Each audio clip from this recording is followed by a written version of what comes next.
പ്രിയപ്പെട്ട ഗുരുജനങ്ങളെ, ഉമ്മൻചാണ്ടി എൻ്റെ ഏറ്റവും അടുത്ത സുഹൃത്താണ്. നിങ്ങളുടെ എല്ലാം സുഹൃത്തായിരിക്കും.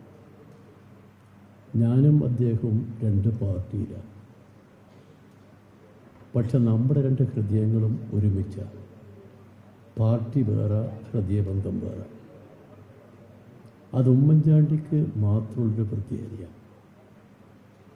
അദ്ദേഹം ജനപ്രതിനിധിയായി, ഇവിടെ പറഞ്ഞു വി.ഡി. സതീശൻ, ജനപ്രതിനിധിയായപ്പം എങ്ങനെ ജനപ്രതിനിധി പെരുമാറണമെന്ന് ഇവിടെ നമ്മളെല്ലാം പ്രവർത്തിച്ചു കാണിച്ചു. ഉമ്മൻചാണ്ടി എല്ലാ കാര്യവും ചെയ്തിട്ട് നമ്മളോട് പറയുക അങ്ങനെ ചെയ്യണം. സാധാരണ നമ്മുടെ നാട്ടിൽ ഇങ്ങനെ ഒരു MLA അല്ലെങ്കിൽ MP എന്ന് പറയുന്ന ആൾ ജയിച്ചു കഴിഞ്ഞാൽ ഏത് പാർട്ടീൻ്റെ ആളാ ആ പാർട്ടിയെ നോക്കൂ. ജനാധിപത്യത്തിൽ ജനപ്രതിനിധി എന്ന് പറഞ്ഞാൽ എന്താ?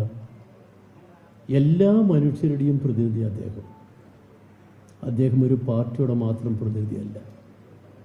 പാർട്ടിക്കാരികൾ താല്പര്യം കാണിക്കണം, പക്ഷെ ജനകീയ പ്രശ്നങ്ങൾ അങ്ങനെയല്ല. എന്നാൽ ഉമ്മൻചാണ്ടി ഈ കാര്യത്തിൽ തികച്ചും വ്യത്യസ്തരാണ്. അദ്ദേഹത്തിന് അധികാരത്തിൽ വന്നാൽ പിന്നെ പാർട്ടിയില്ല. ഇവിടെ പറഞ്ഞില്ല ആൾക്കൂട്ടം, ഞാൻ ടെലിഫോൺ ചെയ്ത് പറയുമെന്ന് കാണണം, ഇങ്ങോട്ട് പോരി. അപ്പം ഞാൻ പറഞ്ഞ ആൾക്കൂട്ടത്തിലാണ്, നിങ്ങളിങ്ങോട്ട് വാ. ചെന്നപ്പോൾ ആൾക്കൂട്ടത്തിനടിയിൽ തന്നെ കണ്ടു, കൈകൊണ്ട് കാണിച്ചു, ബാത്റൂമിൽ ചെല്ലാൻ. ബാത്റൂമിൽ വെച്ചാണ് എനിക്ക് ഒപ്പിട്ട് തരുന്നത്. ഇതൊന്നല്ല, ഒരുപാട് സംഭവമാണ്. നമ്മളിപ്പോൾ കേരളത്തിൻ്റെ എല്ലാ ഭാഗത്തും അദ്ദേഹം ജനസമ്പർക്ക പരിപാടി നടത്തി. നമ്മളൊക്കെ ഒരുപാട് പരിഹസിച്ച് രാഷ്ട്രീയമായി. പക്ഷെ എന്താ പരിപാടിൻ്റെ പ്രത്യേകത? പോകുന്ന ആളുകൾക്ക് 2000 രൂപ കിട്ടുമെന്ന് വെച്ചോ, അവൻ്റെ മനസ്സിൽ എത്ര വലിയ സന്തോഷാത കാശിന്. 2000-നുള്ള വില 2000-ൽ നിൽക്കുന്നില്ല. മനുഷ്യൻ്റെ അവശതകൾ, അവൻ്റെ ഉള്ളിലുള്ള ദുഃഖം, അത് പരിഹരിക്കാൻ ജനപ്രതിനിധികൾക്ക് എന്താ കടമ? ആ കടമ പൂർണ്ണമായും അറിയുന്നതാണ് അദ്ദേഹം. ഞാനൊരിക്കൽ പറഞ്ഞ കാര്യമാണ്, MLA-മാരിലൂടെ ഉണ്ട്. നമ്മുടെ നാട്ടിലുണ്ടായിരുന്ന നിയമങ്ങൾ മാറ്റിയതിനെക്കുറിച്ച് നേരത്തെ MMS പറഞ്ഞു. എന്നാൽ അദ്ദേഹം സ്ഥാപിച്ചൊരു നിയമമുണ്ട്. ആ നിയമം എനിക്ക് ബാധകമല്ല, ഞാൻ ex-MPയാണ്. ex-MLA-മാർക്കെല്ലാം ബാധക, MLA-മാർക്കും ബാധക. ഒരു MLA ആയിരുന്നാൽ അദ്ദേഹത്തിന് പെൻഷനുണ്ട്, അദ്ദേഹത്തിന് റീഇംബേഴ്സ്മെൻ്റ് ഉണ്ട്. എന്താ?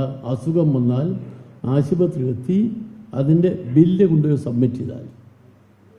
ഉമ്മൻചാണ്ടിയുടെ കാലത്ത് എനിക്ക് ഒരു വലിയ വിഷമമുണ്ടായി. എൻ്റെ പാർട്ടിക്കാരനായൊരു മുൻ മന്ത്രി, അദ്ദേഹം RCC കിടക്കുന്നു, പെട്ടെന്നൊരു മരുന്ന് വാങ്ങും. ഞാനിന്ന് സംസ്ഥാന കമ്മിറ്റി അസിസ്റ്റന്റ് സെക്രട്ടറിയാണ്. ഒറ്റ പൈസ പാർട്ടി ഓഫീസിലില്ല. സഖാവ് വെളിയം ഭാർഗവനാ സെക്രട്ടറി. അദ്ദേഹത്തോട് ഞാൻ പറഞ്ഞു, എവിടുന്നോ പൈസ? ഞാൻ പറഞ്ഞു, എവിടുന്നെങ്കിലും പൈസ ഉണ്ടാക്കണ്ടേ? ഇതുപോലൊരു കേസല്ലേ? അപ്പം എന്താ മാർഗം? അപ്പോഴാണ് ഞാൻ അദ്ദേഹത്തെ വിളിച്ചത്. അഭയം അദ്ദേഹമാണ്, ഞാൻ കമ്മ്യൂണിസ്റ്റുകാരനാണ്, അദ്ദേഹം കോൺഗ്രസ്സുകാരനാണ്. അദ്ദേഹമാണ് അഭയം. ഞാൻ വിളിച്ചപ്പോൾ എന്നോട് പറഞ്ഞു, പന്നിയാ അത് നടക്കുമോ? ഞാൻ പറഞ്ഞു, നടത്താതെ പറ്റൂലല്ലോ. ഇപ്പോൾ അങ്ങനെ ഒരു കീഴ്വഴക്കമില്ല. ശരിയാണ്, കീഴ്വഴക്കമില്ല. ഞാൻ പറഞ്ഞൊരു കീഴ്വഴക്കം ഉണ്ടായാലേ എനിക്ക് കീഴ്വഴക്കാവും. ആ കീഴ്വഴക്കമുള്ളത് കൊണ്ടാണ് ഈ ex-MLA-മാരൊക്കെ ഇപ്പം മുൻകൂർ കാശ് വാങ്ങിയിട്ട് ലോകത്തിൻ്റെ പല ഭാഗത്തും ചികിത്സിക്കാൻ പോകുന്നത്.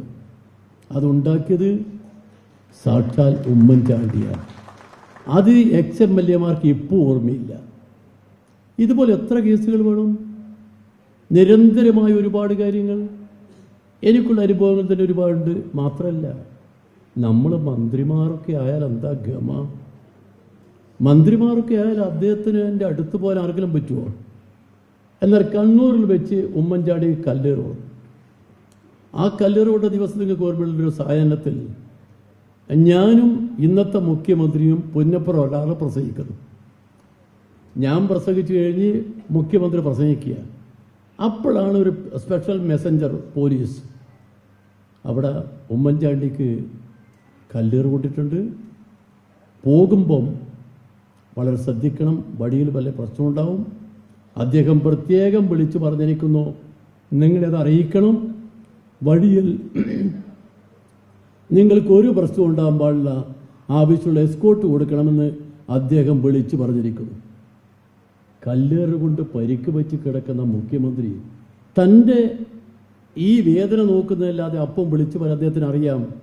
പുന്നപ്പർ വല്ലാറ് നമ്മളെ സമ്മേളനം നടക്കുകയാണ്, പിണറായിയും ഞാനും അവിടെയുണ്ട്, നമ്മൾ പോകുമ്പം ആരെങ്കിലും വല്ലതും ചെയ്താലോ എന്ന് മുൻകൂട്ടി കണ്ടുകൊണ്ട് പറഞ്ഞു, അവരെ സംരക്ഷിക്കണം. അതൊരു ചെറിയ കാര്യമില്ല. രാഷ്ട്രീയത്തിൽ നമ്മൾ വ്യത്യസ്തമായി നിൽക്കും. ആ വ്യത്യസ്തമായി നിൽക്കുമ്പോൾ നമ്മൾ ഒരു കാര്യത്തിനാണ്, ജനസേവനമാണ് പൊതുപ്രവർത്തനമെന്ന് നമ്മൾ പലരും പറയും. പക്ഷേ അവിടെ എത്തുമ്പോൾ പലരും മാറും. മാത്രമല്ല, ചിലർക്ക് ജനങ്ങളെ കാണുന്ന വലിയ ഇഷ്ടമല്ല എന്ന്. ഇപ്പോൾ പ്രത്യേകിച്ച് അതിനൊരു സൗന്ദര്യമില്ല. എന്താ കാരണം എന്നറിയോ? നമ്മൾ AC അല്ലേ ഇപ്പോഴത്തെ വണ്ടി, ഇന്നോവ കാറ്, ഗ്ലാസ് പൊക്കി വെക്കുന്നത്. ജനം നമ്മളെ കാണുന്നതിനെന്താ? മൊബൈൽ കയ്യിലേക്ക് വെക്കുക. എന്നാലെന്താ? മൊബൈൽ കണ്ടുകൊണ്ടിരിക്കുക. എന്താണ് പ്രധാനപ്പെട്ട കാര്യങ്ങൾ? ഏത് കാര്യങ്ങൾ? മണ്ഡലത്തിലെ കാര്യങ്ങൾ. അതുകൊണ്ടോ അദ്ദേഹം ആളെ കാണില്ല, ആളിപ്പോ കാണാൻ പറ്റില്ല. ഇതാ അവസ്ഥ. ജനങ്ങളിൽ നിന്ന് ഒറ്റപ്പെടുന്നത് സ്വയം ഒറ്റപ്പെടുക അല്ല, ജനങ്ങൾ തിരഞ്ഞെടുത്തത് അവരുടെ കാര്യം നോക്കുന്നതിന് വേണ്ടി അവരുടെ കീഴെയാണ്. ചില ആളുകൾ ധാരണ ജനപ്രതിനിധിയായാൽ നമ്മളെല്ലാവരെയും മേലാന്ന. എല്ലാ ജനങ്ങളാണ് മേലെ, ജനപ്രതിനിധികൾ താഴെയാണ്. ആ കാര്യം ഓർക്കണം. രണ്ടാമത്തെ കാര്യം എന്താ? രണ്ടാമത്തെ കാര്യം, ഒരു സ്ഥാനം കിട്ടിയ ചില ആളുകൾ ധാരണ എന്താ? ഞാൻ എല്ലാത്തിനും മേലെയാന്ന്. അല്ല, ഒരു സ്ഥാനവും ശാശ്വതമല്ല. ഇന്ന് സ്ഥാനം കിട്ടിയാൽ നാളെ ഔട്ടാ എന്ന കാര്യം എല്ലാവരും ഓർക്കണമെന്ന് കൂടി പറഞ്ഞു. ഉമ്മൻചാണ്ടി അതൊക്കെ നല്ലോണം അറിയുന്ന ആളാണ്. അദ്ദേഹം എല്ലാ കാര്യങ്ങളെക്കുറിച്ചും അനുഭവത്തിൽ പഠിച്ചതാണ്. നിങ്ങൾ നോക്കണം, 24 മണിക്കൂറും പ്രവർത്തന നിരതനായ ഒരു പൊതുപ്രവർത്തകനെ ലോക ചരിത്രത്തിൽ കേട്ടിട്ടില്ല. അങ്ങനെ ഒരു പൊതുപ്രവർത്തകൻ എൻ്റെ അനുഭവത്തിലുണ്ടായത് ഉമ്മൻചാണ്ടിയാണ്. ഒരു ദിവസം ട്രെയിനിൽ ഞാൻ രാത്രി അദ്ദേഹം സെക്കൻഡ് AC അദ്ദേഹം ഉണ്ട്, ഞാൻ അതിന് അപ്പുറത്തെ ബേരാ ഞാനുള്ളത്.